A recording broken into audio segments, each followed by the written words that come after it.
April പിറന്നതോടുകൂടി തെരഞ്ഞെടുപ്പിന്റെ count down ആരംഭിച്ചു കഴിഞ്ഞിരിക്കുന്നു. ഇനി 3 ആഴ്ച കഴിയുമ്പോൾ, അതായത് ഏപ്രിൽ മാസം 26-ാം തീയതി കേരളത്തിൽ പാർലമെന്റ് തെരഞ്ഞെടുപ്പ് നടക്കാൻ പോവുകയാണ്. ഓരോ മണ്ഡലത്തിലെയും പ്രവർത്തനങ്ങൾ വളരെ ശക്തി ആർജിച്ചുകൊണ്ടിരിക്കുന്നു. സ്ഥാനാർത്ഥികൾ പലയിടത്തും നാമനിർദ്ദേശ പത്രിക സമർപ്പിച്ചുകൊണ്ടേയിരിക്കുന്നു. തിരുവനന്തപുരത്തോട് ചേർന്ന് കിടക്കുന്ന ഒരു മണ്ഡലമാണ് ആറ്റിങ്ങൽ പാർലമെന്റ് നിയോജക മണ്ഡലം. ആറ്റിങ്ങൽ പാർലമെന്റ് നിയോജക മണ്ഡലത്തിലെ തെരഞ്ഞെടുപ്പ് ചില സവിശേഷതകളുള്ളതാണ് എന്ന് പറയേണ്ടിയിരിക്കുന്നു. നിലവിൽ നിയമസഭയിൽ അംഗമായിരിക്കുന്ന LDFന്റെ സ്ഥാനാർത്ഥിയും നിലവിൽ പാർലമെന്റ് അംഗമായിരിക്കുന്ന UDFന്റെ സ്ഥാനാർത്ഥിയും നിലവിൽ കേന്ദ്രത്തിൽ മന്ത്രിയായിരിക്കുന്ന NDAയുടെ സ്ഥാനാർത്ഥിയും തമ്മിലുള്ള മത്സരമാണ് ആറ്റിങ്ങൽ മണ്ഡലത്തിൽ നടക്കുന്നത്. ഇതുപോലെ 3 സ്ഥാനങ്ങൾ ഇരിക്കുന്നതായിട്ടുള്ള ആളുകൾ മത്സരിക്കുന്ന ഒരു മണ്ഡലം കേരളത്തിൽ വേറെ ഇല്ല. NDA മുന്നണിയുടെ ഒരു കേന്ദ്രമന്ത്രി, UDFനെ സംബന്ധിച്ചിടത്തോളം നിലവിലുള്ള പാർലമെന്റ് അംഗം, LDFനെ സംബന്ധിച്ചിടത്തോളം നിലവിലുള്ള നിയമസഭയിലെ അംഗം. ഈ മണ്ഡലം നേരത്തെ ചിറയിൻകീഴ് എന്ന പേരിലാണ് അറിയപ്പെട്ടിരുന്നത്.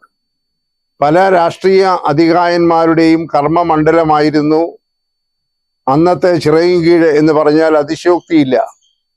ബഹുമാന്യനായ ലബ്ധപ്രതിഷ്ഠനായ വയലാർ രവി, വർക്കല രാധാകൃഷ്ണൻ, തലേക്കുന്നൽ ബഷീർ, അതിനു മുൻപുള്ള അധികായന്മാരിൽ അധികായൻ എന്നറിയപ്പെടുന്ന കേരളത്തിന്റെ മുൻ മുഖ്യമന്ത്രി R ശങ്കർ, അതുപോലെ ആനത്തലവട്ടം ആനന്ദൻ, K അനിരുദ്ധൻ, അങ്ങനെ പ്രശസ്തരും പ്രഗത്ഭരുമായ ട്രേഡ് യൂണിയൻ രംഗത്തും അല്ലാതെയും പ്രവർത്തിച്ചിട്ടുള്ള ആളുകൾ കർമ്മഭൂമിയായി തെരഞ്ഞെടുത്ത മുൻപത്തെ ചിറയിൻകീഴ് മണ്ഡലമാണ് ഇപ്പോൾ ആറ്റിങ്ങൽ മണ്ഡലം എന്നറിയപ്പെടുന്നത്.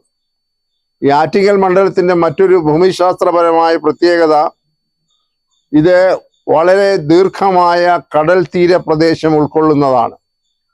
ഈ മണ്ഡലത്തിന്റെ പടിഞ്ഞാറൻ അതിർത്തി എന്ന് പറയുന്നത് വർക്കല ഇടവ മുതൽ പുതിയ തുറ വരെയുള്ള, പെരുമാതുറ വരെയുള്ള ഭാഗം കടൽ തീരമാണ്.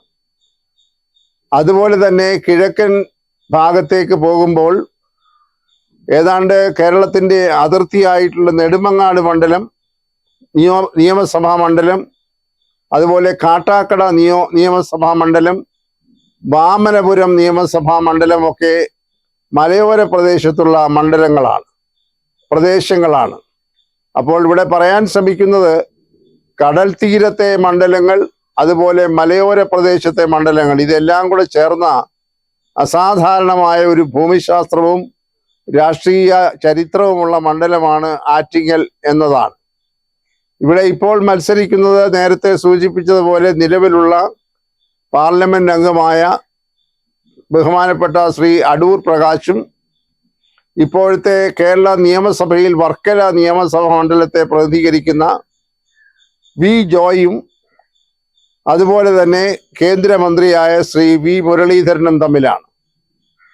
ശ്രീ V മുരളീധരൻ NDA മുന്നണിയെ പ്രതിനിധീകരിക്കുമ്പോൾ ശ്രീ അടൂർ പ്രകാശ് UDFന്റെ ഇന്ത്യൻ നാഷണൽ കോൺഗ്രസിന്റെ സ്ഥാനാർത്ഥിയായും ശ്രീ V ജോയി LDFലെ CPMന്റെ സ്ഥാനാർത്ഥിയായി മത്സരിക്കുന്നു. V ജോയിയെ സംബന്ധിച്ചിടത്തോളം പാർലമെന്റിലേക്കുള്ള കന്നി മത്സരമാണ്. അടൂർ പ്രകാശ് ഇവിടെ നിലവിലിരിക്കുന്ന മണ്ഡലമാണ്. 2019 നടന്ന തെരഞ്ഞെടുപ്പിൽ അദ്ദേഹം 37,000-ൽ ചില്ലുവാനും വോട്ടുകളുടെ ഭൂരിപക്ഷത്തോടുകൂടി വിജയിച്ചതാണ്. അന്ന് 2ാം സ്ഥാനത്ത് വന്നത് CPMന്റെ പ്രതിനിധിയായി മത്സരിച്ച A സമ്പത്താണ്. A സമ്പത്തും അടൂർ പ്രകാശും തമ്മിൽ ഏതാണ്ട് 5% വോട്ടുകളുടെ വ്യത്യാസം മാത്രമേ ഉള്ളൂ. അതിനേക്കാൾ അത്ഭുതകരമായിട്ടുള്ള ഒരു രാഷ്ട്രീയ മുന്നേറ്റം 2019 തെരഞ്ഞെടുപ്പിൽ ശ്രീമതി ശോഭ സുരേന്ദ്രനിലൂടെ BJP നേടി എന്നത് എടുത്തു പറയേണ്ടതായിട്ടുണ്ട്. അവർ പോലും അത്ഭുതപ്പെടുന്ന രീതിയിൽ 24.15% വോട്ടുകൾ അവർ ചിറയിൻകീഴ് പാർലമെന്റ് മണ്ഡലത്തിൽ നിന്ന് കഴിഞ്ഞ പ്രാവശ്യം നേടി. അത് അവർക്ക് നൽകിയ ആത്മവിശ്വാസം ചെറുതൊന്നുമല്ല.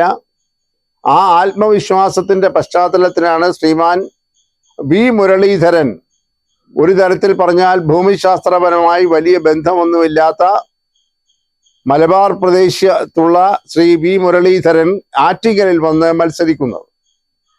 BJPയെ സംബന്ധിച്ചിടത്തോളം ആറ്റിങ്ങൽ അവർക്ക് വളരെ സാധ്യതയുള്ള ഒരു മണ്ഡലം എന്നാണ് അവർ കരുതിയിരിക്കുന്നത്.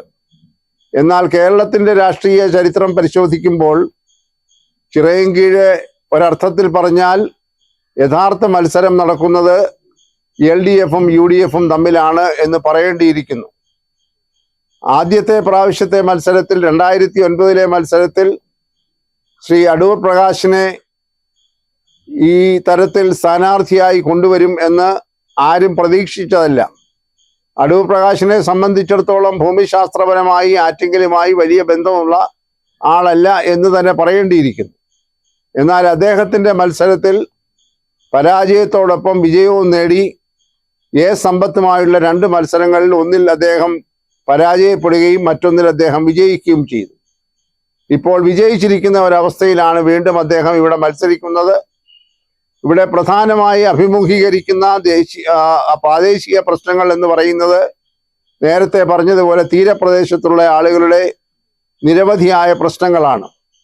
കടലാക്രമണം ഉണ്ടാകുമ്പോൾ ഉള്ളതെല്ലാം നഷ്ടപ്പെട്ടു പോകുന്ന മത്സ്യത്തൊഴിലാളികൾ, അതുപോലെ ചിറയൻകീഴ്, കടയ്ക്കാവൂർ തുടങ്ങിയ പ്രദേശങ്ങളിൽ പണ്ട് വ്യാപകമായി ഉണ്ടായിരുന്ന കയർ വ്യവസായം, അതെല്ലാം ഇപ്പോൾ തകർന്ന് തരിപ്പണമായിരിക്കുകയാണ്. അതുപോലെ കല്ലമ്പലം ഭാഗത്തേക്കൊക്കെ വരുമ്പോൾ ഉണ്ടായിരുന്നതായ കശുവണ്ടി വ്യവസായവും ഇപ്പോൾ തകർന്നിരിക്കുന്നു. അങ്ങനെ ആകമാനം അവിടെ തൊഴിൽ പ്രശ്നമുണ്ട്, തൊഴിലില്ലായ്മയുടെ പ്രശ്നമുണ്ട്.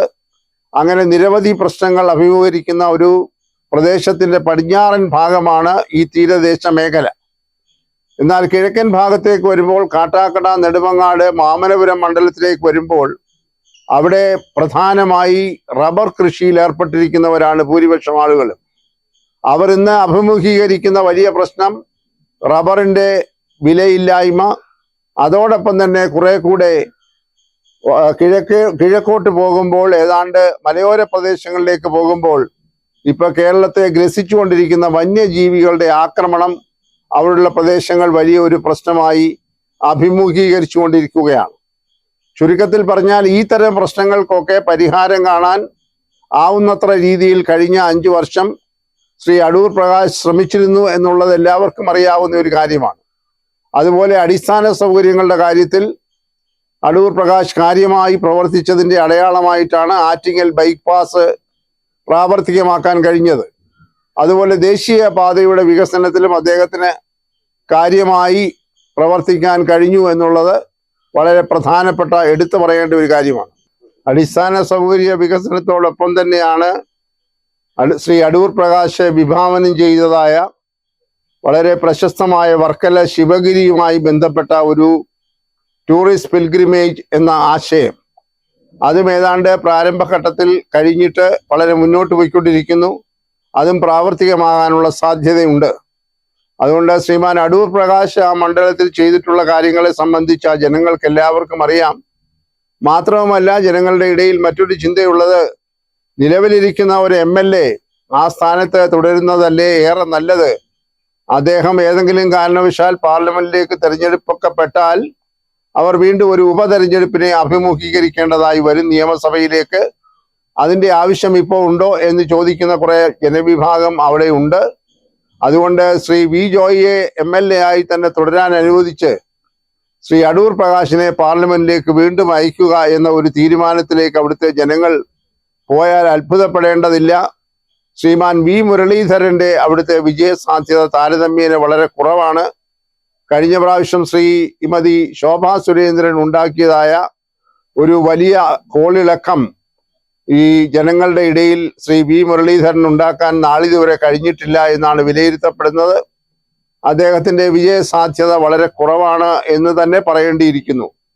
യഥാർത്ഥത്തിൽ മറ്റ് മണ്ഡലങ്ങളിലെ പോലെ കേരളത്തിലെ ഈ പറയുന്ന തിരുവനന്തപുരത്തിന്റെ അയൽ മണ്ഡലമായ ആറ്റിങ്ങൽ മണ്ഡലത്തിലും മത്സരം നടക്കുന്നത് LDFും UDFും തമ്മിലാണ്.